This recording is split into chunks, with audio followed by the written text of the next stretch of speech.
Now. Perfect. Okay, so this is Wendy Ramos Lemert. Is that right? Yes. And you were the owner and trainer at Beach Cities Training, BCT. Correct. So Beach Cities Training is a gym and physical fitness center that offers personal training, nutritional coaching, and dynamic training that features a customized workout for individuals and small groups. And as someone there, I love it. You were like such a good trainer, and it was really fun before Corona to go every week. It was one of my highlights of my week. Oh, that's awesome. So I'm going to jump into questions. This is all about small businesses and how it's different now. So as a owner of a small business, how do you feel right now?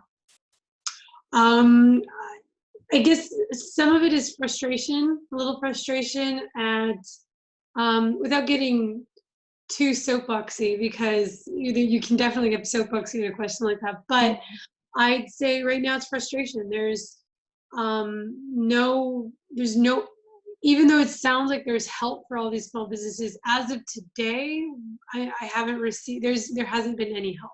Mm-hmm.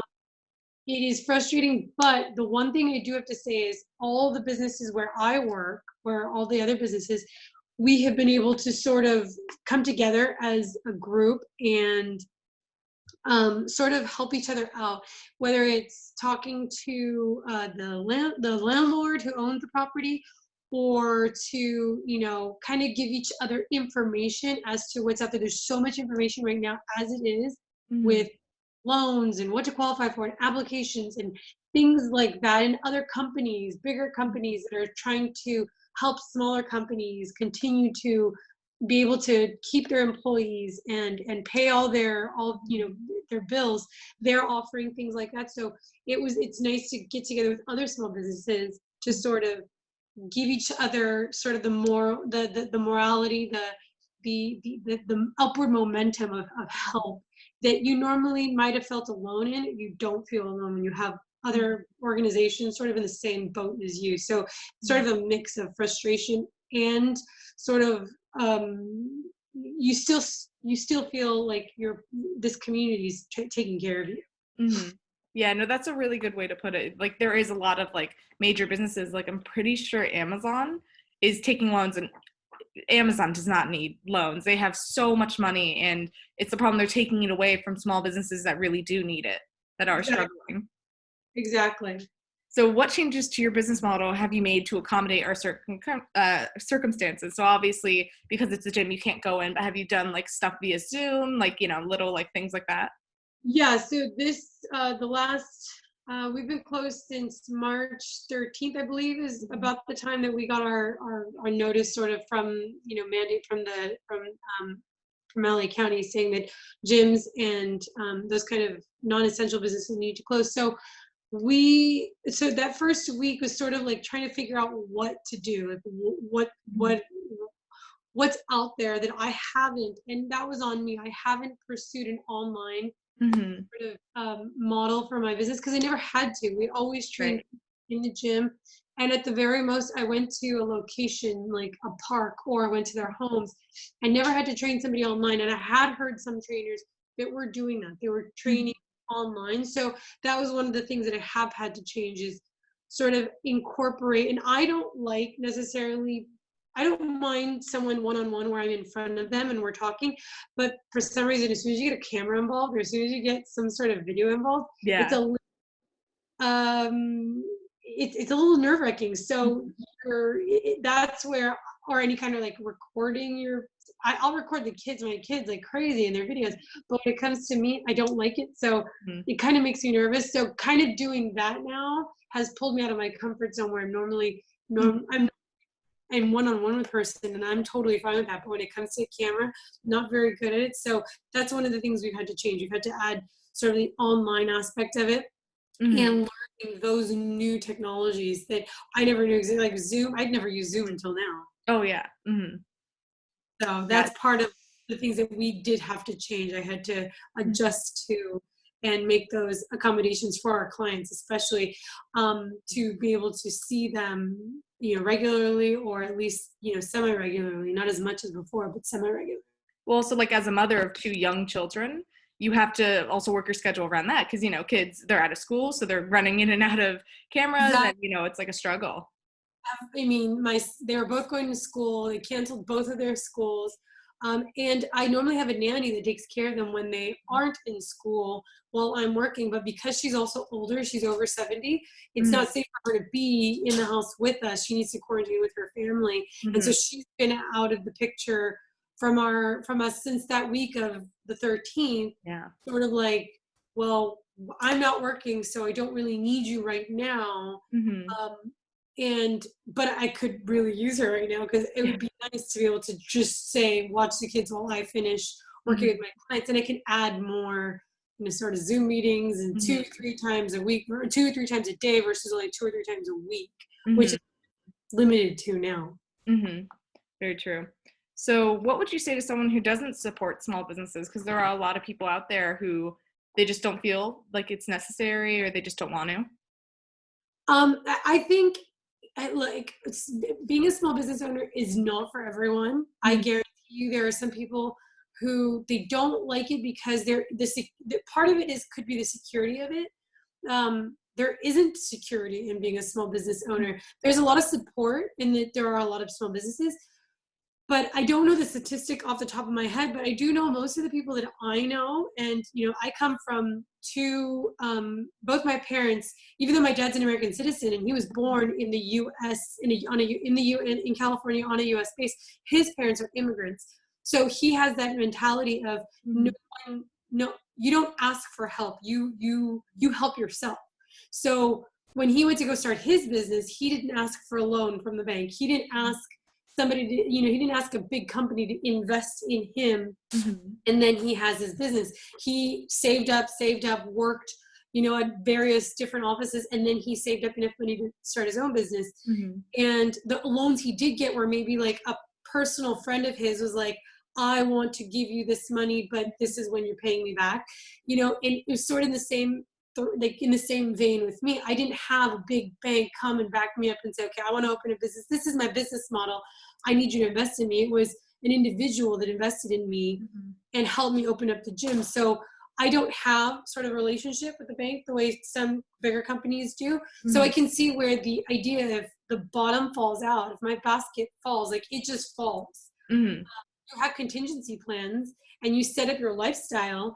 My husband luckily works for a company. It's also a small business, but it's a little more, it's been around for years. It's been around since I've been alive. So it's got more time invested in being open. So his job is far more secure than mine is. But the problem is just that, like, I think there's the security aspect of it. There's not a lot of security in owning your own business. There's no retirement plan. You are your retirement plan. You have to invest in that. So a lot of times I find that people are nervous or scared to start a small business because the risk to reward is so big.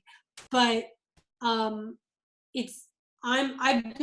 worked at both. I've worked in a bigger company and I've had my own business. And this isn't my first business. This is, I have like other small businesses on top of it, but this is the one that, pays the bills. This is the big I have. This is my bigger business.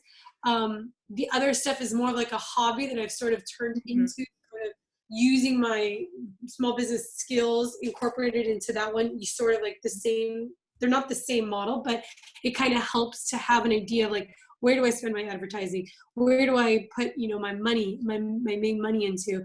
So I think when people are afraid or they don't like small business, they don't support small business, I think it's also a security thing. They might not feel as safe or secure.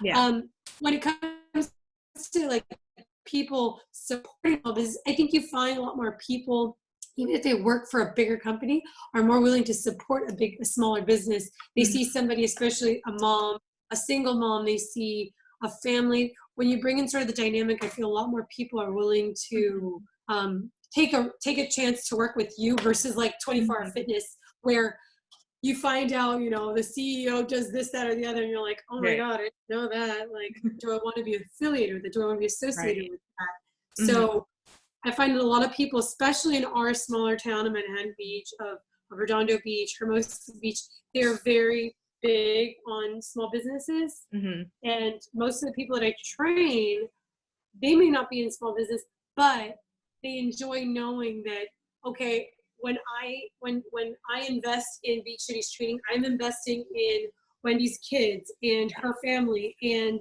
the community of trainers, like, like Dwayne that comes in, and so they invest, and then they see Dwayne and the things that he likes to. So it's sort of like knowing about the small business kind of gives people more of a, I feel good knowing that my money isn't going to just line some billionaire's pocket. Right. It's going to, I see where my money's going. My money is going into the gym, going into this family, these couple of families that they affect.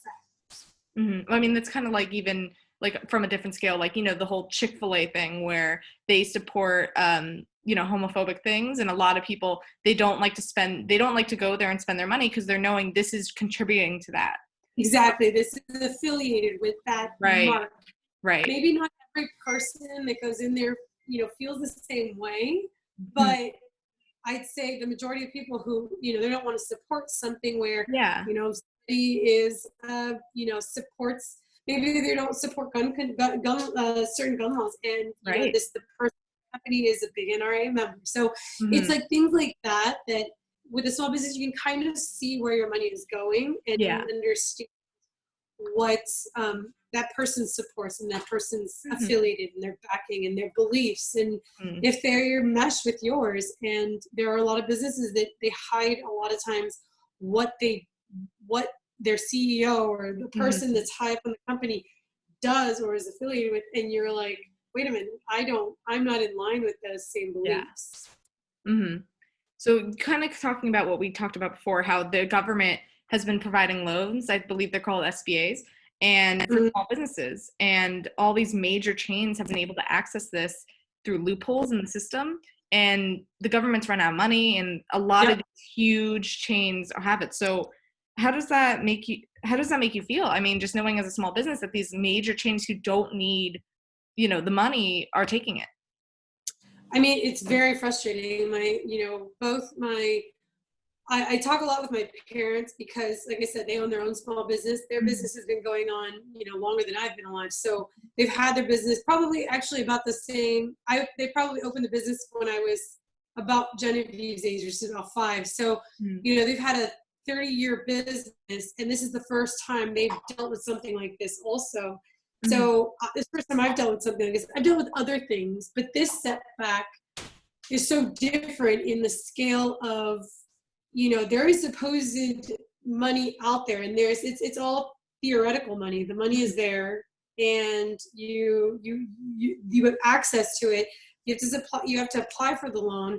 To date, the only thing so there's a couple of loans. So there's the PPP, the Paycheck Protection Program, which protects people who have employees. Now, I don't have employees. Dwayne isn't my employee. He's one of the trainers there on the weekends. He's an independent contractor. He sets his hours. So he doesn't technically count as my employee. I don't pay for anything other than the time he spends with the client. So he has an hourly rate that he comes in to work out trainer with the clients. And he, but I don't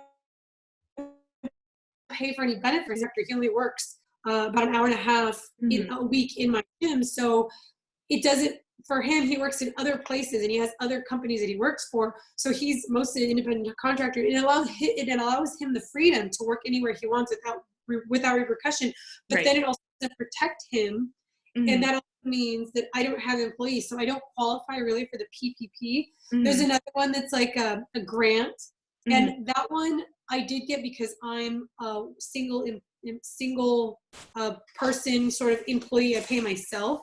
But you get $1,000 per person that you deploy. So I got $1,000, and our operating costs for Beach Cities Training, just the lease alone is $5,000. So I'm getting $1,000.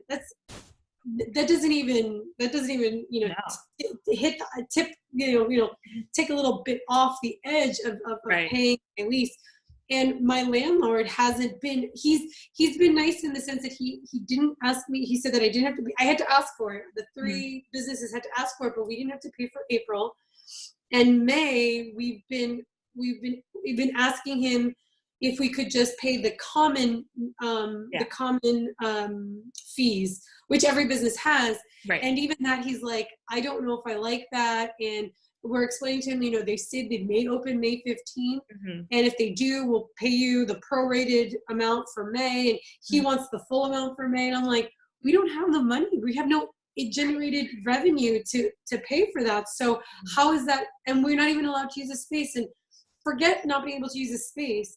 If we use the space and somebody calls, you know, the city, the city could, they could sue us for using the space when there's a mandate to close. And then in the future, let's say, 6 months down the road, they could say, well, we're going to sue you because you violated a mandate. And then if you fight the lawsuit, they may not renew your business license. So you may not be able to continue doing business 6 months, a year down the road because you didn't follow guidelines. So we have received some, not nearly enough to cover even operating expenses. Luckily, like I said, my husband has his job is more stable, so he's an essential worker because he works at a market. But that also puts him in harm's way because now he's at a market with all these people coming in and out, and those people are coming, and he comes home to us. So, you know, for us, I've been lucky that I could stay home with the kids and be with them and move away and kind of another aspect of my gym. But when it comes to being protected and having these bigger businesses take a piece of the pie that should have been set aside for the smaller businesses, I think there should have been, the rules should have dictated where this money should have gone to. It should not have gone to publicly traded companies. Shouldn't have been given to people who have the ability, companies that have the ability to find credit lines other places. And it's extremely frustrating that first part of the the first part of the all that federal funding that everyone missed out on, basically, and then finding out, like, you know, somebody like Shake Shack, and I know that they returned the money, but the fact that they took the 10 million and then now the 10 million is gone from the pot means all these other businesses who were maybe on a last month's worth of being able to stay alive, they're gonna have to wait even longer to get some of that funding, even if they return it. They're gonna have to wait for it to get back so they could get the money. So it really is I think it's gonna put a stain on these companies, Shake Shack, you know, all these companies that took money without thinking. I mean, even the Lakers organization, I believe, they took a lot money. So, and they were able to. That's the other thing. One is that they get, two is that they were able to, and the fact that they were able to, it's going to, I think, put a big stain on these companies, saying, you know, these are not companies that are working with small businesses. If a lot of these companies said, look, we're going to take the money, but we're using it to, you know, infuse this money into something else that came to a small business, then I would say that they're being noble about the situation, about taking it, but they were taking it for themselves. And a lot of them are like, well, why would you say no to free money? And that's shameful, because you have so many other ways of getting money. And these small businesses who, like I said, I was just saying, like, immigrants, people who came in and started their business, they started the business with the money that they saved, working hard, working long hours, sacrificing time with their families just to make ends meet, to save money, so that way they could make their business, start their business without having to ask anybody for a loan, for money. And I mean, I was no different in my boat, you know, working hard and sometimes working with people that just, you know, the environment that you work in can be so toxic, and you have to stay there until you have enough money to raise your money, to get the money, the capital you need to start your own business. It can beat you down. So, you know, these businesses now that are not getting the funding and they're gonna maybe shut down, you're gonna see a lot of small businesses not make it through this. And it's really sad. Yeah, it's just, I think it's just the problem of the government no one knew this was going to happen. You know, it's a shock to all of us. And the fact that the government didn't change their rules earlier, you know, and they let stuff like this happen, and it's horrible. And it's horrible. And I don't think there's going to be any kind of penalty for any of these companies either. It's not like there's going to be a penalty to say, well, you did this, now this is what's going to happen, this is what we're going to do. Right. There's not going to be a penalty. And, you know, like I said, yeah, maybe they're going to give back, some of them are going to give back the money, and that's great. But it's similar to, am I going to go, when this is all over, am I going to go to Shake Shack and feel good about getting a burger from there anymore? Am I going to feel good about taking my kids there, knowing that their values don't line up with my values, line up with the values with a lot of people, and them hurting a lot of people? Even if they return the money, they only return the money, in my view, because they knew it would be negative press. Well, and that's sad. You don't do something because you got caught. You do something because it's the right thing to do. Well, that's like another thing. They made like a big thing on like social media and stuff, like, we return the money, you should go to us now. I think that was a whole thing, like, that almost was like a marketing tactic, because they're trying to say like, oh, we are supporting small businesses, but you support small businesses by never taking the money, by giving it back. You're just doing what you should have done. Not taking from the fund that's meant for those small businesses that do not have the ability to make ends meet. I mean, like in 2-3 months of this, a small business cannot survive, and I'm including myself in that. 2-3 more months of this, and I'm like, oh, should we throw in the towel? Should we decide this isn't worth the fight anymore? Because when will it get better? Yeah. And as it stands, me and the other 2 tenants that are in the same building, we are all non-essential, and according to the governor, we are the last stage of available businesses to open because of the type of work we do. Right. None of us is able to work until the governor has said, yeah, it's okay, and it could be the last stage, which he says is in months, not weeks. Right. Yeah, I mean, who knows, even like a lot of people are saying there could be another hit in the fall. That just means months more of this, and just horrible. Yeah. So going on, so kind of what we were saying about how, businesses, they use a lot of tactics for marketing. How can small businesses stay relevant in a world where big chains dominate? So like through social media, when you're watching the TV right now, I see ones for like Honda, and it's like, support us, 'cause, we have cars or something, and McDonald's, so like supports, even though, compared to other businesses, they need it more. So how do you just stay relevant, like through social media, stuff like that?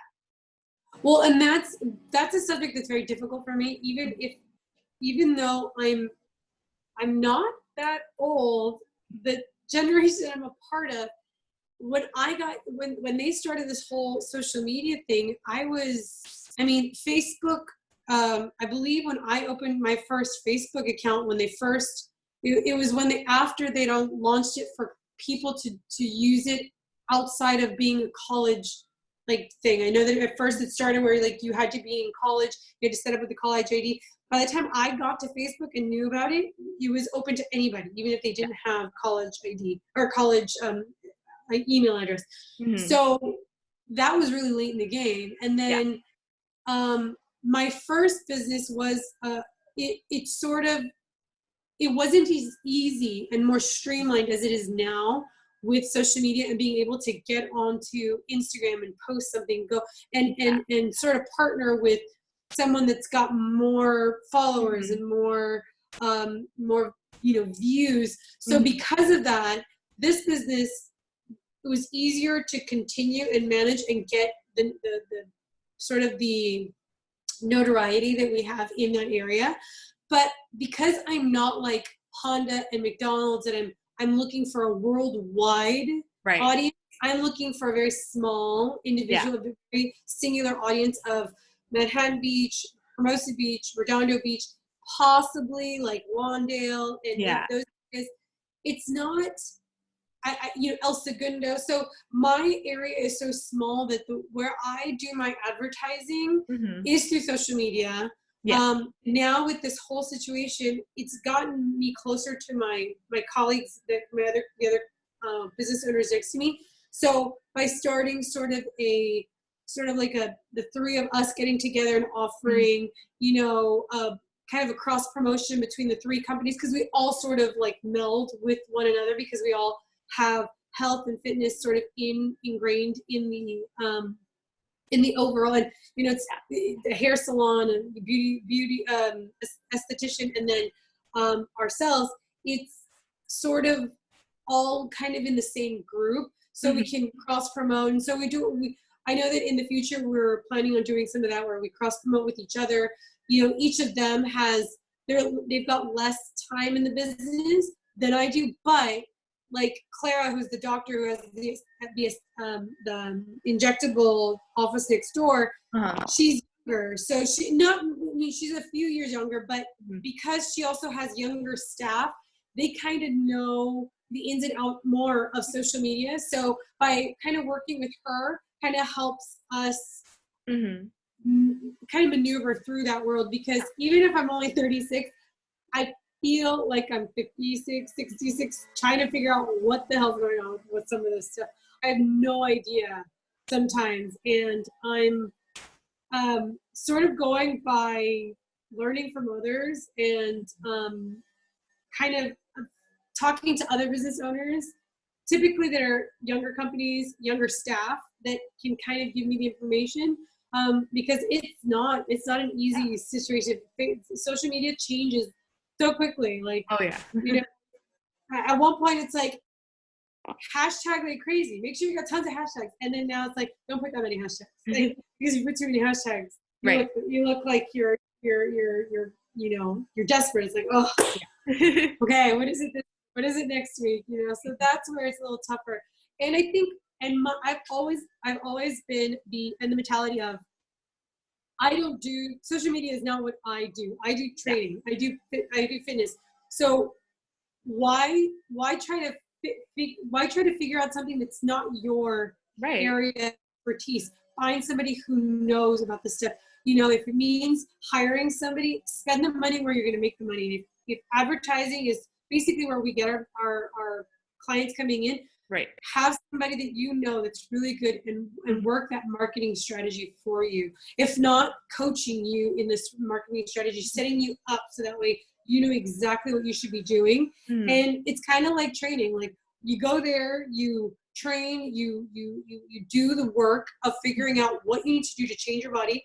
And you might be able to, once you get to your goal, you might be able to slack off a little bit, but every once in a while you're going to have to go back and go back to basics sometimes once you start to slip, because it's the same idea. You have to keep up with it. If you don't keep up with it, you lose it. And so it's sort of in that same sort of thread.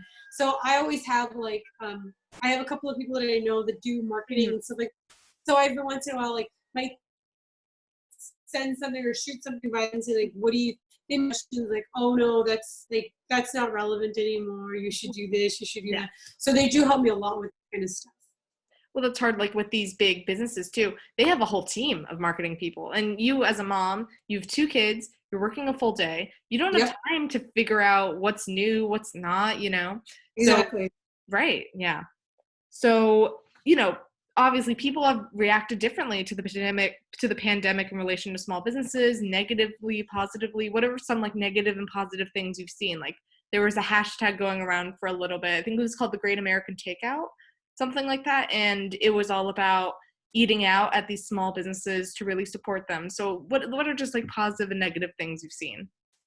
Well, again, some of the other businesses that's near me, they're right next to me. They they're sort of, it's hard to with the restaurants. We understand, like, they're also their businesses. They have to survive also. For us, unfortunately, when your restaurant closes, you do have the ability to take out, which is sort of, it's not 100% of your revenue. Maybe it's not even 50% of your revenue, but it might be 25% of your revenue. And then you might still qualify for these loans because you have been hit financially.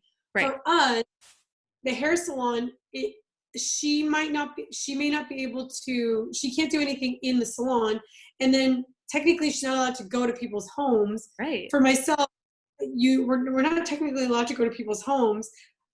So the, and the thing is, I think it's kind of like, it's sort of like a wheel, like no one's making any money yet. We can't continue the habits that we had before.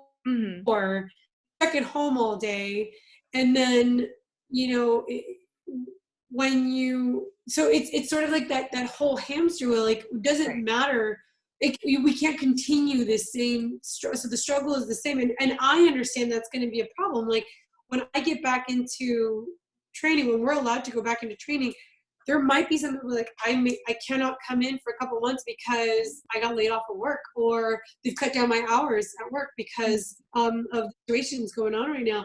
And even when we get back into it, they may not be able, they still might not be back to the normal, like the way they were before. And we don't know what that world's like. We don't know if they're going to, not lay people off, but maybe stagger people coming into work. Right. So that means you're out less, and you're going to make less money. The first thing you're going to cut off are non-essential items like fitness, like extra stuff like facials, right? Things like, you're going to start scaling back those things. So because of that, you might end up again in the same boat where you're not going to have that income coming in, and restaurants are going to suffer. People are going to eat out less. Yeah. And I would love to be like, yeah, I can work from home. I'm still making my full paycheck. I will gladly eat out and support you. Right. But as we're technically a, single paycheck, family right now. And if I was cautious about eating out before, when we were two paycheck, right. Because, for me, it's also, I cook a lot at home. So we try to eat out once a week. We're not the people they're looking for. Like, hey, you ate out every day. Why don't you come and take out? They're more looking at someone like my parents who cook very little and they eat out a lot. That I understand. Like, that's a hit, because what they would spend hundreds of dollars a month is now dwindled down to maybe only a couple. Maybe a couple of times a month versus every day in a month. Now I see my mom, she's cooking more. She's making those, no. One's awake. Hey, Everett. Oh, I love his costume. He's like, pajamas, huh? We're wearing pajamas. Now we don't, because we're a family of four, we don't really eat out that often. But someone who's like, I have a couple of clients, they're like, it's just me.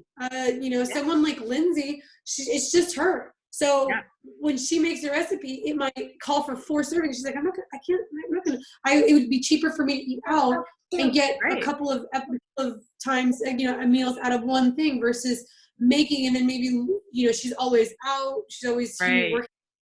She's always out on for work. So keeping fresh ingredients in the refrigerator may not be a thing that she can do. So I understand for those families, the restaurant is suffering because those families are now home. Yeah. They're able to make meals at home.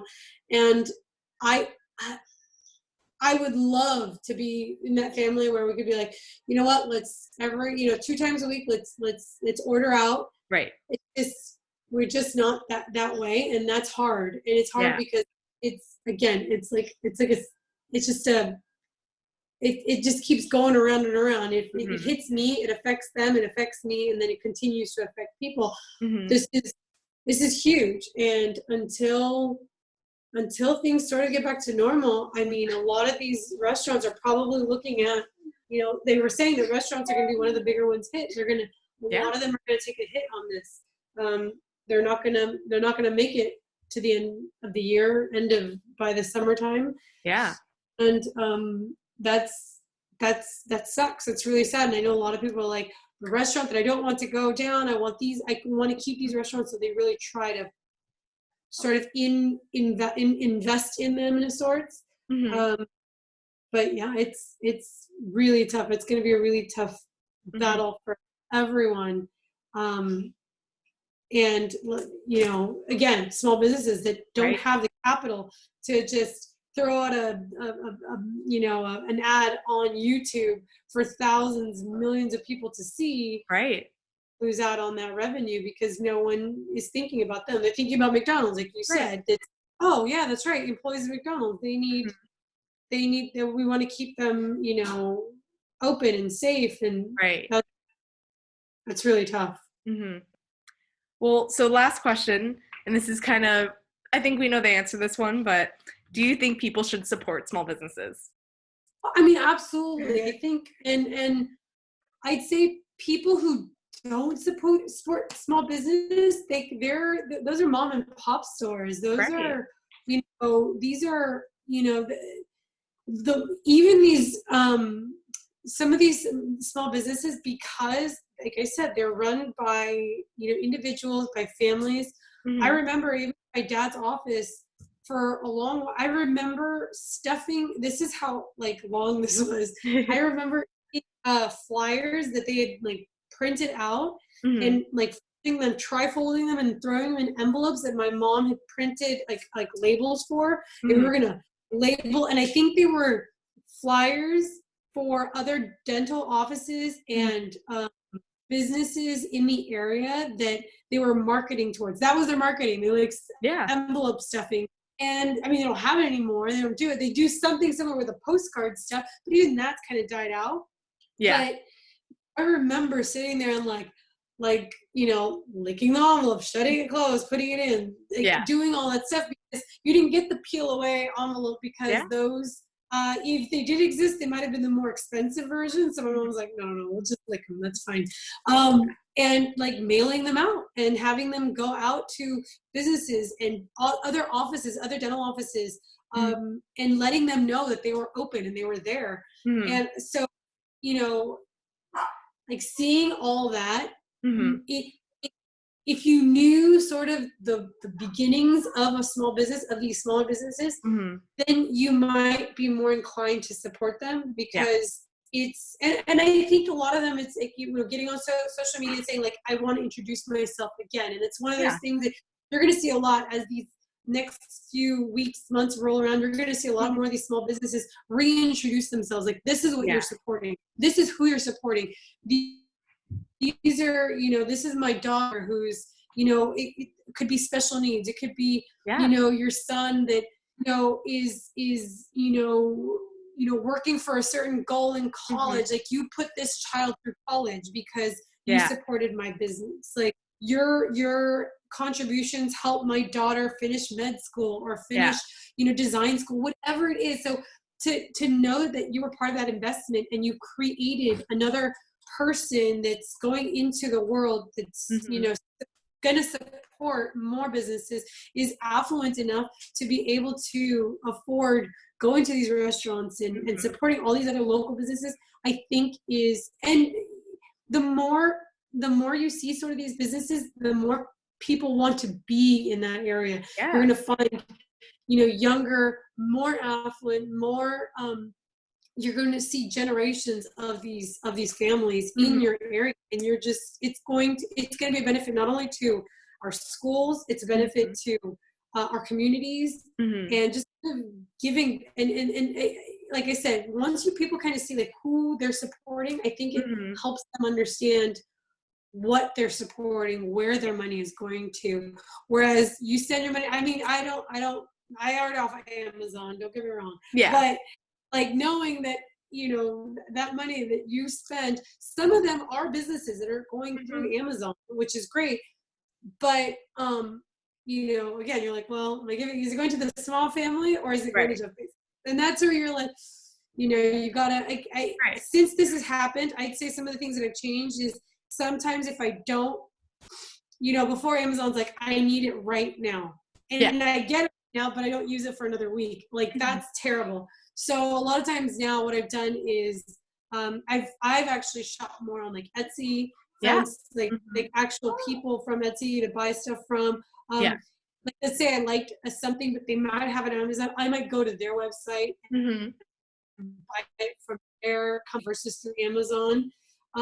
Just sort of these smaller changes, and it might be just a $10. It might be the same price. There might be a $10 difference, but at least I know that money is going straight to them versus paying for fees on Amazon that they have to, collect from. And so what this I think is going to do, and a lot of people is going to reinforce that, we need to support these Yeah. smaller businesses in our community. Going now, as soon as things open again, I think we're going to see a surge of people going to these local restaurants, local shops, smaller shops again, like we are, fortunate to have in the beach cities, and really shop through there and make sure these people are taken care of and getting what they need to get through, this horrible pandemic. Yeah.